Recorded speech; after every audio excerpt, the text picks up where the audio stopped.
Hello. I wanted to do a video. Somebody had asked me a good question, and it was, how can you tell the difference between a voice from God or a spirit and just a voice from your delusion or your ego? And I think that is a great question, and it obviously has many layers to it, and nobody can say for sure, obviously. But I think the biggest thing for me was putting it in context of my life and seeing the messages I was getting and how they fit in to the meaning of my life and and the questions I was seeking. You know, I love the line, "Seeking you shall find." Seeking ye shall find. Easy for me to say for some reason. But that is the absolute truth right there. What you put your focus on is what the harvest you reap in life. You reap what you sow. So let's say you put your focus on exercise and physical health. Then your physical health will come to fruition in a healthy body, and then your mental health will actually go along with it, because it'll be boosted from the endorphins and everything that you get from exercise. If you put your focus on spiritual health and seeking God, which is, to me, something I never really put too much value in. I just figured God was something, if he wanted to say something to me, then he would say something to me. I didn't have to go seeking him because he was already there the whole time, and I believed he was there. I just didn't think that he was the type of God to really intervene. At least I just didn't believe it was intervention into my life. But that's not how it works. You have to put the focus on the spiritual energy and the spiritual wisdom and seeking God, or else you won't truly connect and understand him. I always tell people, you need to take time every day, as much as you can. If it's only 15 minutes a day, that's fine. That's a good start. It's better than nothing. But take some time that you were playing a video game or doing something that was, not really meaningful, and focus that on seeking God. And when you get into that pattern, then you will start to, it'll kind of prime you for that relationship, for that connection. So with my journey, I'm sure if you've seen my videos, you've known I was disabled in 2010 with a back injury. I had a back surgery, and it was a failed back surgery, and they nicked a nerve, the sciatic nerve in my right leg, and I've been kind of spiraling ever since. 3 more back surgeries, and being broke, and everyone else's health suffering around me, and my family, my friends, and all those things. I kind of lost the ability to kind of see the broader picture. I didn't know what was important in life anymore, because I was just caught up in my own self-pity, being a victim, being feeling sorry for myself. And the thing that changed, I think, the most was I just got the idea, well, I like being out in the woods, so I'm going to start walking. And because walking with my walking stick is something that really helps my back a lot. It's better for me than actually sitting or doing anything. And so I started walking in the woods, and I started reading all these trail guides, and I started reading about the geology in my area. I've never lived in an area before that there were gems and minerals and things like that. Well, one day I just kind of was keeping a lookout for all these, gems and minerals. I'd never found one. I just happened to kick over a rock, and there was an amazing garnet. I mean, it was beautiful. It wasn't the biggest thing in the world, but it was shining there in the sun like a ruby. And that was the start of my spiritual path, I think. Obviously it started a long time ago, but this stage of my spiritual path, the most important stage where I actually connected with God and I actually had that enlightened rebirth where I understood his messages for the first time. So I found this garnet, and come to find out that the garnet was very big in biblical philosophy and mythology, and it was what Noah used on the ark. He had a big garnet as a lantern, so all the light to guide him, that was what he used, and that was exactly what I used to guide me. Those garnets guided me. I finally had a better reason to even be outside, and so a reason to be outside more in nature than just my walks, because as much as I enjoyed walking, they can get boring at times, if you don't have other things to do. Finding plants, or getting into something, plants or animals or whatever, any of those things, bird watching, any of those things to keep you out in nature more. And sorry, I got the neighbor's dogs sniffing at the fence over there. I was like, what is going on over there? So the garnet was a guide for Noah and was a guide for me. And it had me out in the woods all of the time, even though it was a dumb idea probably to have a bad back and be collecting rocks, especially some of the rocks that I decided to pick up and carry in my backpack. Probably not a smart idea, but it was exactly what I needed, because that's what I needed to be out there. And I started finding all of these things that just made me want to stay out longer and more in nature. And I started seeing other things around me, and just my curiosity just started lighting up like a child's. Everything that I came across or thought about, I would just go and research or look into more, or get into finding edible mushrooms, identifying trees, and which I'm not very good at still, but identifying the different animals and birds, and it just became a whole new world opened up to me. It was always there, but I just took it for granted because I never even thought about it. I never thought, I'm going to go be looking for gems in the woods, and finally that was something that got me outside. So back to the original point. Okay, so it was still years after that. It was probably a good 5 years until I finally connected with God.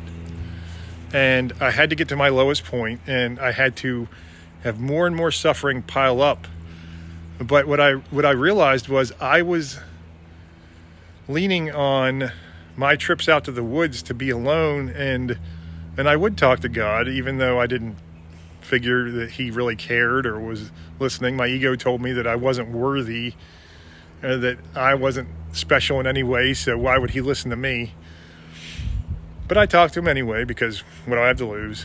And the day that he came to me, the story again that I've told 1,000 times about the doe coming out of the woods and walking along with me for 30, 40 minutes, and that completely transformed my life. That day was probably one of the lowest days I've had, fresh after my mom's stroke, and my dad was scheduled to go in for an open heart surgery, and we had a lot more suffering coming up that I didn't even know was going to happen. But the doe, being a symbol of motherly love, peace, and spiritual awakening, was exactly the symbol that I needed in the context of my life. So if that would have happened to me and it just had no context in my life and it had no meaning, then yeah, okay, you can write that off as just a coincidence or even a delusion in your head. But some people actually hear the voice of God.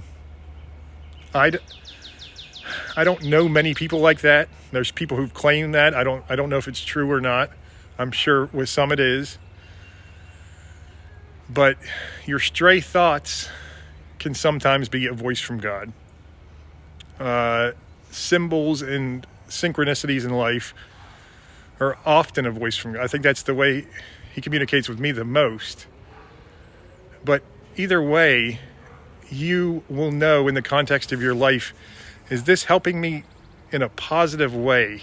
Or am I just, is this voice in my head telling me I need to go out and do something that I'm pretty sure is harmful? Now, if you're in the throes of some deep mental illness like schizophrenia or something like that, and you can't trust the voices in your head, that is where you have to do whatever you can to focus on the positivity in your life.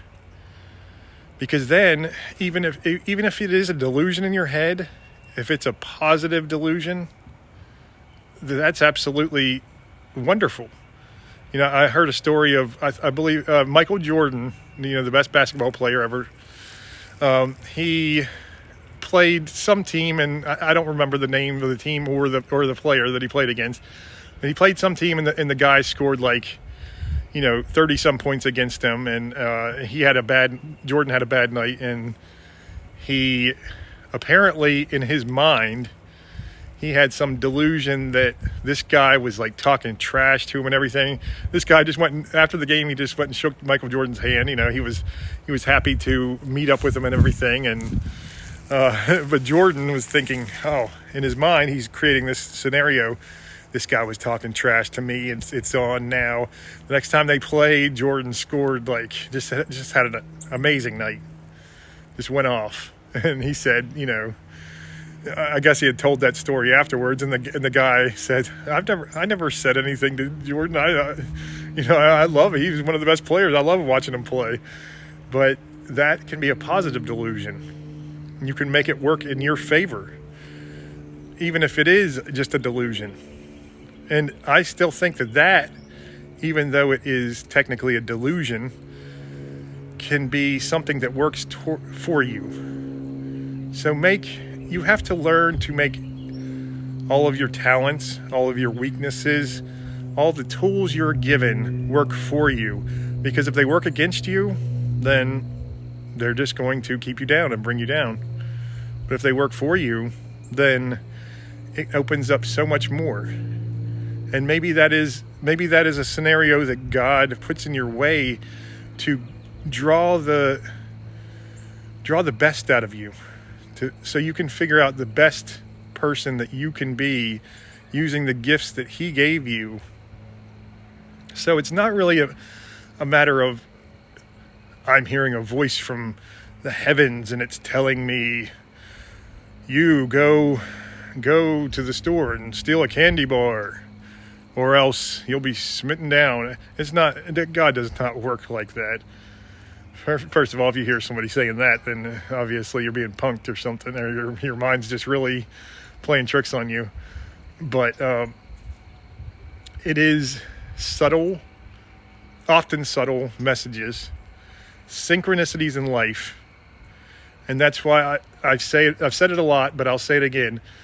For me, being alone in the woods, no pets, no family, no friends, nobody with you. It's okay if you pass people obviously you pass people on trails all the time, but nobody to take your focus off of God and your spirituality, and discover your own soul too. Do self-discovery. That's what being out alone is for, finding yourself and finding God. And then you'll find that connection, and you'll build a personal relationship with God. So go out into the woods on a beautiful day and look around you and anything that catches your attention. We'll just look.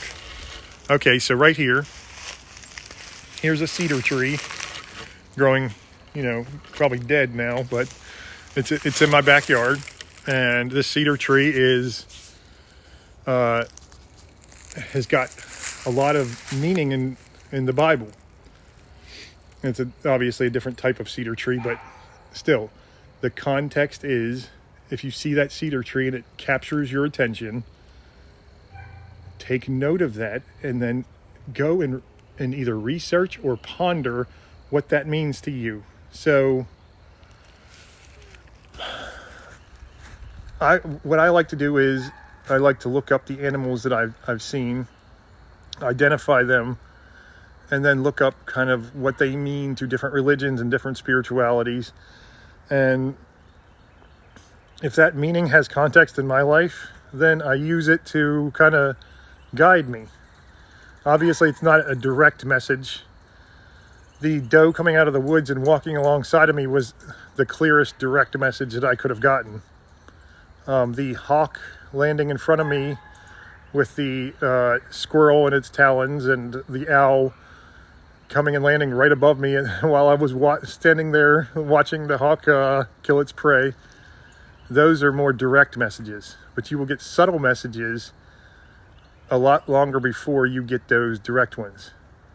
Also, through music and art and, lines in movies that might maybe just kind of make you think twice or send a chill down your spine. Those are amazing ways to get messages from God. Those are voices from the divine, even though they've been there before. You might have heard that song before, and maybe that song brings you back to a different time and has special meaning to you. Or that line in it, there's a line in one song that I like. It's a Band of Horses song, and it's the last line in the song is, "Find some peace in this world and keep passing it on."